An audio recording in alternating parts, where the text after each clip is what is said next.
I am Helena. I'm 23 years old. When I was about 15, I started using Tumblr. I had an eating disorder since I was pretty young. There's a lot of messages that said, if you feel bad about your body, that means you're trans. I was just going through this period of like, I don't like how I'm treated as a cis person. I don't want to be cis because cis means you're uncool and you're privileged and you're an oppressor and you're bad, and I don't want to be that. In that way, I was really incentivized to try to figure out a way to make my voice heard in these communities. And obviously I can't change my race. I can't really change my sexuality. So the only thing left was to start playing around with the gender stuff. So I decided to call myself a demi-girl, which is one of the 40 million genders.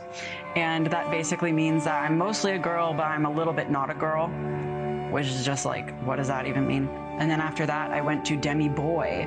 And then after that, I went to gender fluid. And after that, I eventually went to trans boy. But all of this took like 2 or 3 years of just going through this repetitive cycle of changing this identity and changing it again. And it was just never enough.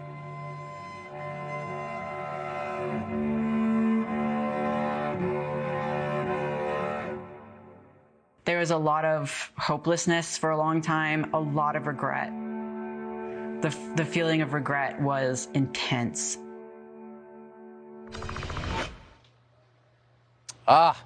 It's a moving interview, and there's a lot more of it in the episode. Helena joins us on set now. Helena, thanks so much for coming on. There's something so sad about that. First of all, thank you for speaking up, because your voice does matter, I think, in this conversation. But you felt what every young woman I've ever met felt at a certain age, which is uncomfortable with yourself. And it feels like you were exploited at that moment of weakness. Yeah, absolutely. I mean, as you said, it's completely normal for not only young girls, but often young boys too, to feel uncomfortable with themselves, uncomfortable with their body. But we have this ideology that is especially prevalent online that says that if you have those feelings, that means you're trans. I mean, there are literally people who say, if you don't even like your voice on a recording, that's a sign of gender dysphoria, and you need to go see a medical professional because you're trans. Talk about taking advantage of people. So how do you, and this is all explained in greater depth in the documentary, but how do you feel now at 23 looking back on what happened? I feel honestly grateful for the experience because it's taught me a lot about the world and about myself, but I really feel afraid for these other young girls like myself who they might not be. You know, I consider myself lucky that I was able to get out of it unscarred really medically, but there's so many young people who can't say the same.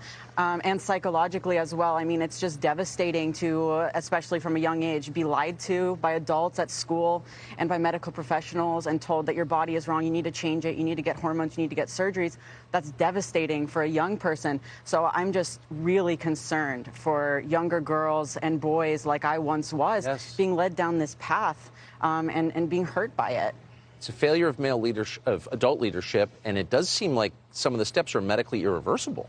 Absolutely. I mean, there's all sorts of, you know, the White House actually just put out a chart yesterday that says that some of these steps are reversible or partially reversible, but that's such an oversimplification of the truth. I mean, when you go on a cross-sex hormone, like that's going to give you not just physical changes, but psychological experiences that you can't just act like they never happened. You can't just take it back. Yes. And especially with surgeries, you know, a breast implant after a mastectomy is not the same thing as never having your breast taken off in the first place.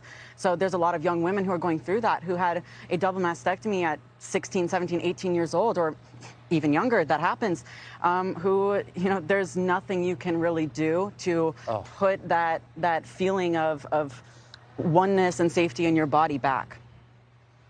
It's heartbreaking. I hope people are hearing you with open minds, with tolerance. Are they? There's a lot of people out there, especially parents, who are really thankful for what I'm saying because they see that their young girl or their young boy is going through this, and the school is telling them, you need to affirm them, they're trans, you need to transition them. All their doctors are telling them you need to transition them. And these parents, they know that their child should not be having these cosmetic procedures. So there's a lot of parents who are really thankful there are other young people who are really thankful that I'm saying what I'm saying, but obviously, you know, you have the trans activists and the trans community that exhibits some very unhealthy kind of cult-like dynamics who are really upset about this. Man, you are so articulate and thoughtful at 23. It's it's remarkable. Thank you. People who have suffered like you have sometimes get deeper. Yeah, you learn a lot. Like I said, I learned a lot. You do. Thank you. Thank you for talking to us. Thank you. Appreciate it. You're going to hear her full story and others of people like her who've been through this on Fox Nation in early May. It's one of a bunch of episodes we've been working on. Stay with us for more clips from... Because the flag still stands for freedom, and they can't take that away.